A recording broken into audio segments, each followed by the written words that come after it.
I'm Kevin, and I'm joined by my co-host with Harrison Bader like hair. Yeah, it's a weird ordeal. Katie is just proving to be childish. Which is why I don't feel I would give $5 million to Jack Campbell. I don't know. Baseball is one of those sports where anyone who makes the playoffs really can be a contender. I think the Padres definitely do it. I don't think Donovan Mitchell gets traded. Kyrie Irving does have the track record of not being a great locker room fit, or even good locker room fit. Bader got some luscious locks. I gotta say it. This is Zach Bigley, the broadcaster for the Frisco Rough Riders, and you're listening to Outsiders Opinions with Kevin and Austin. You guys better subscribe. What's up, y'all? Welcome to our NHL Opinions of the Week. Free agency has started, and a lot has happened. And I think the man that I could say is disappointed with some of the moves in the Stars, and I do think it's a big thing to talk about, just because I think this is the end of an era for a Stars team that came so close, but never could quite get that Stanley Cup win. Austin. They start this offseason by buying out Ryan Suter. Interesting move. Don't hate it. And then they lose Chris Tanev after trading his rights away to Toronto to re-sign. So you can't, until free agency starts, you can't have discussions with a player from another team. So the Maple Leafs trade away a 7th-round pick to have those rights. It's not a terrible trade if you thought that Tanev was gone no matter what. Don't hate it. If you thought you could have got Tanev back, then I hate the trade because I don't know why you wouldn't bring him back. And then they add maybe the 3 worst defensemen on the market between Dumba, Lyubushkin, and is it Brendan Smith? Yeah, the Smith from the Devils. Yeah, I think it's Brendan Smith. Yeah, right. They also lost Scott Wedgwood.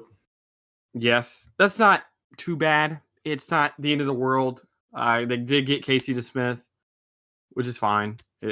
Those will cancel each other out. I do like Scott Wedgwood. I think Wedgwood's better, but it's not going to lose you. It may lose you 1 or 2 more games. It's not going to be the end of the world. But that defense, it's Thomas Harley and Heiskanen under the dream at this point.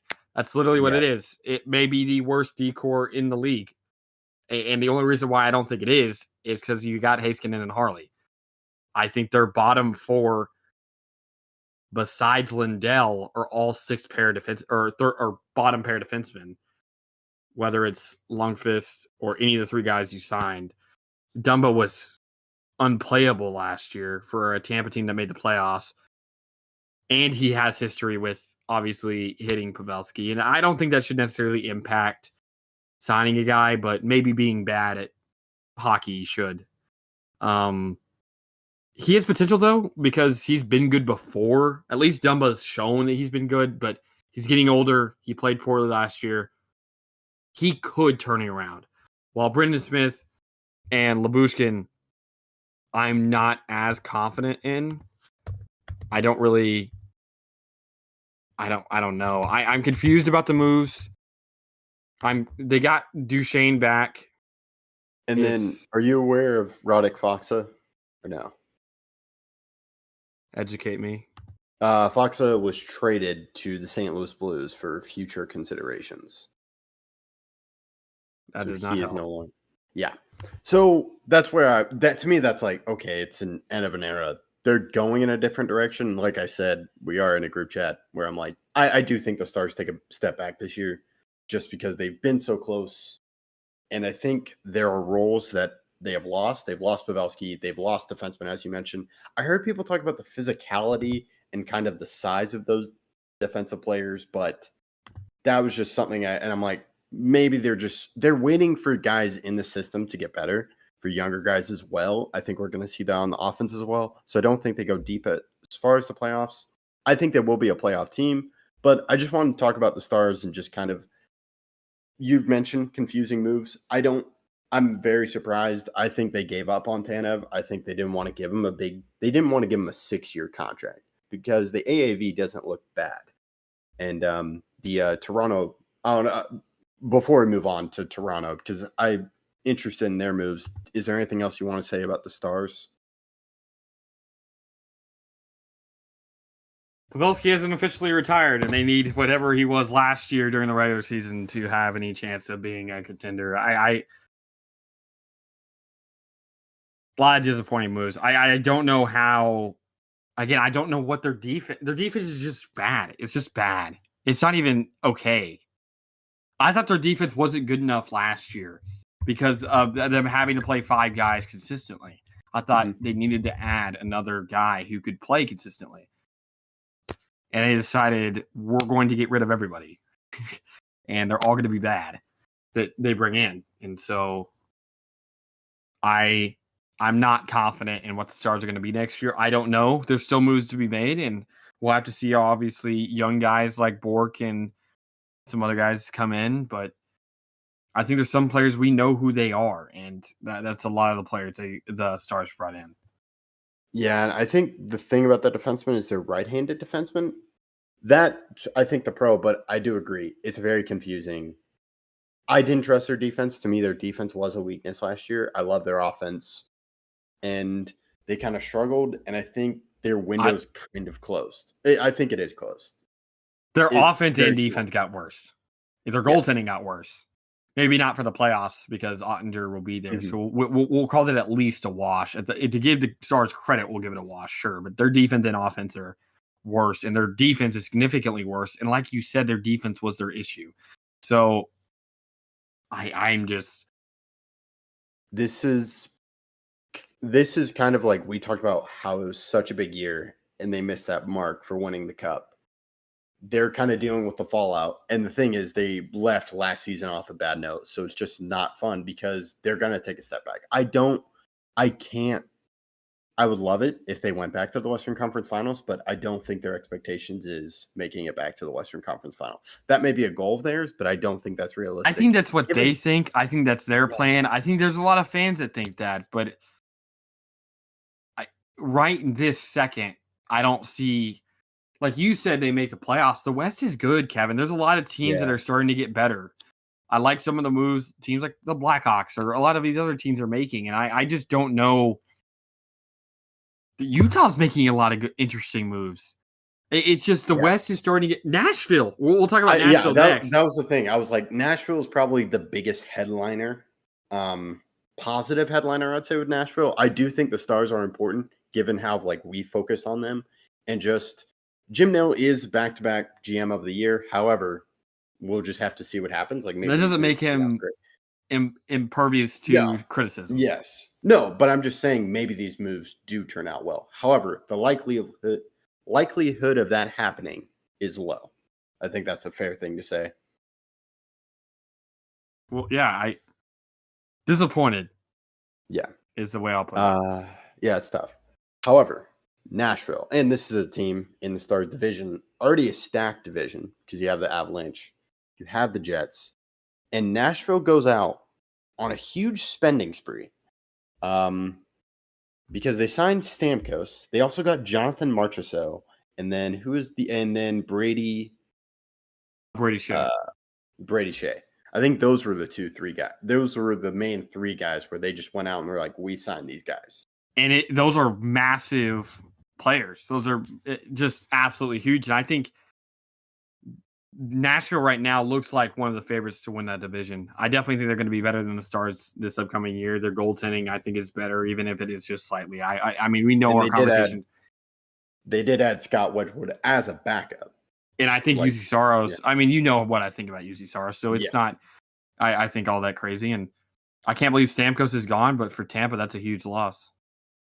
Yes, and I'm trying to remember. I think Nashville also still has Blues legend, right? Ryan O'Reilly, or was he traded? No, he's still he's on the team. Oh, yeah. So this was a team I think we kind of thought they were going to take their time.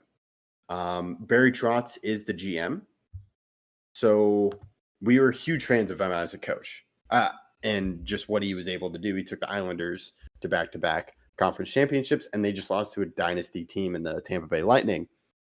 But what he's done, because he's entering his second year of GM, I'm pretty sure, or president of hockey operations.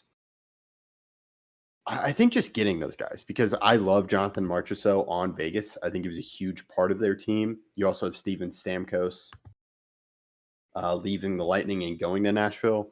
This is going to be a very exciting team.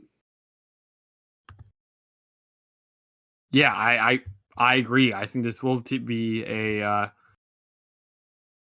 team to be excited about. And I mean, they also traded away them being Tampa. Did they not trade away? I think they did trade Sergachev. This is where they traded Sergachev to Utah, right? Or Yes. is that a fake? Yes, I'm looking it up. Yes, he has been traded to Utah. And that's a big trade. I know he's been injured recently, but he did play 34 games last year, and he was 16th in the Norris the year before that. I think it's a big trade, and while he's a little bit again on the injury prone side because of that injury he had this past year, he's still only 26. Yeah, I'm surprised by that. I think we talk about the first year of this decade, 2020, Tampa versus Stars, and now we're seeing I think both teams definitely fall from that grace. Yes, and I'm trying to remember who was it. Stamkos that was in competition for the Hart this year, or is that No, it's another? Kucherov. Kucherov, got it. Sorry, I couldn't remember. I don't know why I get him confused. Stamkos, Sergachev, Kucherov. But yeah, we're seeing what happens to Utah or to the Lightning as Utah has made a lot of moves. They get Sergachev. I also think they signed someone. Or am I trying to I'm remember? trying to think. I guess they signed it Ian Cole. Okay, I guess there's nothing much.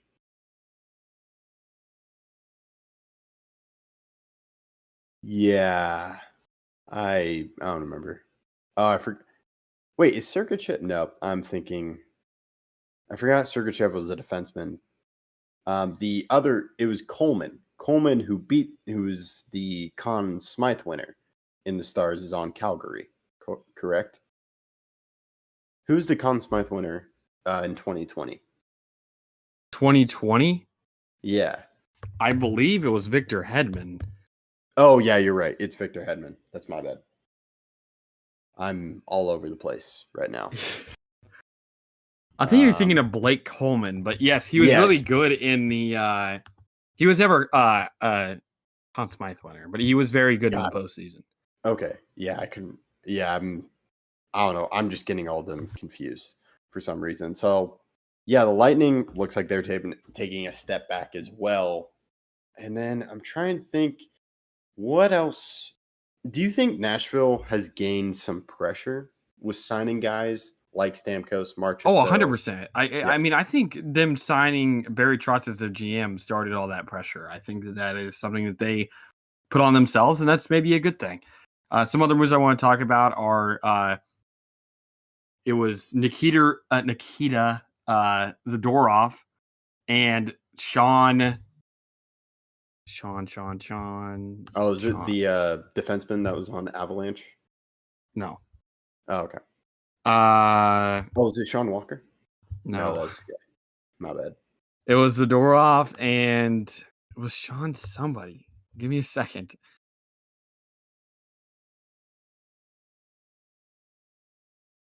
Oh no, it's not Sean anybody. It's Elias Lindholm. That's right. Elias Lindholm.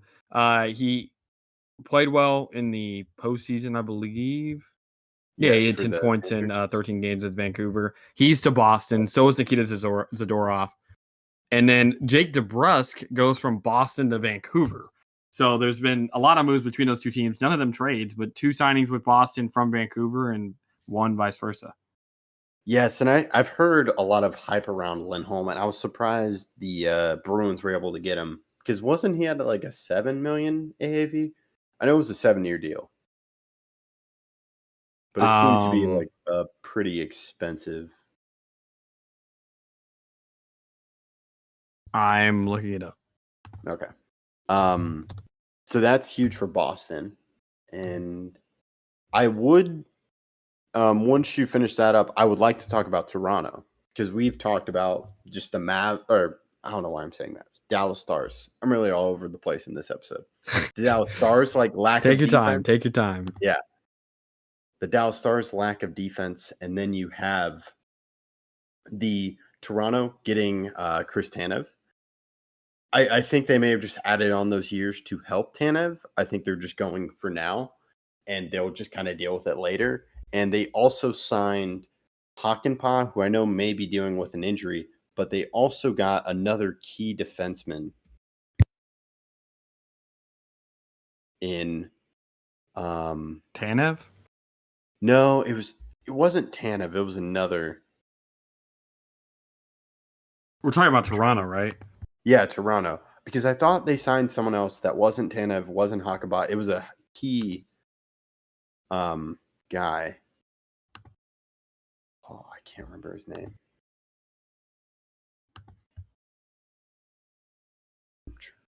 Oh, it was Ekman Larson. Yes, they did sign Ekman Larson. You were right. They made a lot of moves, and Elias Lindholm is getting paid $7.75 million for 7 years, $54.25 over the 7 years. He'll be a free agent in 2031. So yeah, that is a big deal. And Zadorov and him just got traded to Vancouver, and now they both go to Boston. I saw a lot of people were like, "Are they a package deal or something?" Because they signed the same day. So it is kind of weird to see that. But you're right. Toronto's made a lot of moves. They obviously signed Craig Berube as their head coach. And he obviously re-signed won. Max Domi. Say again. Yeah. They re-signed Max Domi. Yes. I do find it really weird how many former stars have played. Like they go from the Stars and then a couple years later they play in Toronto, whether it's John Klingberg, he's not there anymore, but he was there. Chris Tanev, Max Domi. It's a lot of those guys. Spezza. I know Spezza was on that team. Yeah, and you know who also signed with Toronto? Yanni Hakanpää. Yes. I've heard something about he may not play again. His injury, which he was day-to-day for a month. Apparently, there may be some bone-on-bone issues with his body. But if he does come back, he was a good player. And that's my big thing with Toronto, adding defensemen. I think overall, Nashville kind of announcing on the scene, hey, we're going to compete. Because Stamkos was getting older. I think you can say the same thing with Marchessault. You also have Ryan O'Reilly, but I'm very intrigued to see what they do. And they can be a dangerous team just because you've talked about Saros. And if they can just do well offensively. Yeah, I think that Hakanpää will play again, considering that they just signed him to a 2-year deal. I just be shocked if the deal has gone through. He is a Toronto Maple Leaf, 2 years, $3 million, $1.5 million per year. Why would you sign him if he's never going to play again? I don't know.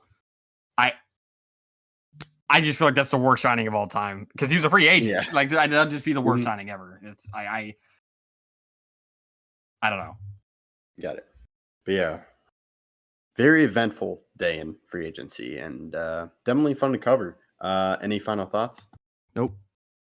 That's all we got. We'll keep you updated and make sure to follow along for the channel. Thank you for listening to Outsiders Opinions.